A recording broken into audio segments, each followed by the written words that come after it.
안녕하세요. 오늘 당신이 보내주신 자료, 그 천공정법 강의 중에 새로운 가족제도 편, 이걸 좀 같이 보려고 합니다. 이게 혈연이라는 틀을 넘어서요. 그 서로 돕는 관계, 그걸 가족으로 본다는 좀 독특한 관점이더라고요. 그래서 이 자료의 핵심 내용을 당신과 함께 좀 깊이 파보면서 현대사회에서 가족의 의미, 어떻게 확장할 수 있을지 이야기 나눠볼게요. 네네. 흥미로운 주제죠.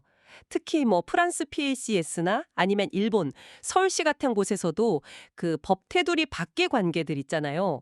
그런 관계에 대한 보호 논의가 있는 걸 보면 이 자료가 제시하는 가족과 혈육의 철학적 구분? 이걸 좀 주목해 볼 필요가 있어요. 이 가르침을 따라가다 보면 아마 당신이 평소 생각했던 가족에 대해 좀 새로운 질문을 던지게 될 수도 있겠네요. 아, 그러네요. 이 자료에서 제일 먼저 눈에 띄는 게 우리가 보통 같다고 생각하는 가족이랑 혈육, 이걸 딱 나누는 거더라고요. 자료에서는 혈육은 일종의 의무 관계라고 하던데요. 구체적으로 어떤 의무를 말하는 거죠? 그게 자녀를 낳아서 21살까지, 제대로 성장시키는 의무. 이걸 핵심으로 보더라고요. 단순히 그냥 먹이고 입히는 거 말고요. 그 예절하고 인성을 갖춘 사회 구성원으로 키워내는 책임, 이걸 강조하는 거죠. 근데 흥미로운 건 이 의무가 이번 생뿐만 아니라 이 가르침에서 말하는 전생부터 이어진다고 본다는 점이에요. 그러니까 부모 역할이 그냥 선택이 아니라 뭐랄까 하나의 영적인 과업 그런 느낌인 거죠. 21살까지의 의무라? 그럼 그 과정에도 단계 같은 게 있겠군요.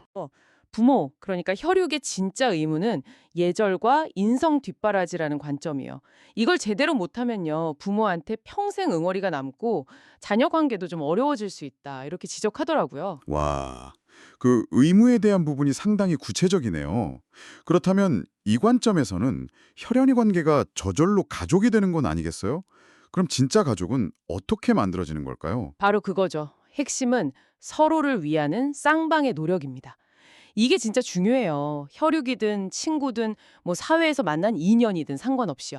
한쪽만 노력하는 게 아니라 양쪽 다 서로에게 도움이 되려고 했을 때 그때 비로소 가족이 된다는 거죠. 만약에 이게 깨지면 그러니까 일방적이 되면 좋은 관계였어도 결국 원수처럼 될 수도 있다. 좀 강하게 경고하기도 하고요. 서로를 위하는 노력, 상생이라고 하죠. 이 개념을 좀 더 넓게 볼 수도 있을 것 같은데요. 개인 관계 말고요. 뭐랄까 사회적인 차원에서도요. 네네, 맞습니다. 자료에서도 이 상생의 원리를 인류 사회 전체로 확장을 시키더라고요. 발전과 융합으로요. 예를 들어서 예전에 국제사회에서 자매 결혼 같은 거 많이 했잖아요. 근데 그런 노력들이 왜 큰 성과가 없었냐? 서로에게 구체적으로 뭘 어떻게 도와야 같이 발전할 수 있는지, 그러니까 그 진정한 상생의 방법을 몰랐기 때문이다. 이렇게 분석을 해요. 국가 간에도 그냥 표면적인 교류 말고 실질적인 상호 이익과 발전 방법을 찾아야 한다는 거죠. 그렇군요. 큰 이야기에서 다시 우리 일상으로 좀 돌아와 보면요. 우리가 매일 만나는 사람들하고 관계에서 이 상생을 어떻게 실천할 수 있을까요? 자료에 재밌는 비유가 있었던 것 같은데요. 네. 그 커벌리 말씀이시죠? 예를 들어 직장에 가잖아요. 어떤 사람은 그냥 돈 벌려고 가지만 다른 사람은 자기가 만드는 컵, 그러니까 제품이나 서비스, 그걸 쓰게 될 누군가를 생각하면서 일한다는 거예요. 뭐 결과적으로 받는 월급은 같을 수 있어도 그 마음가짐이 중요하다는 거죠.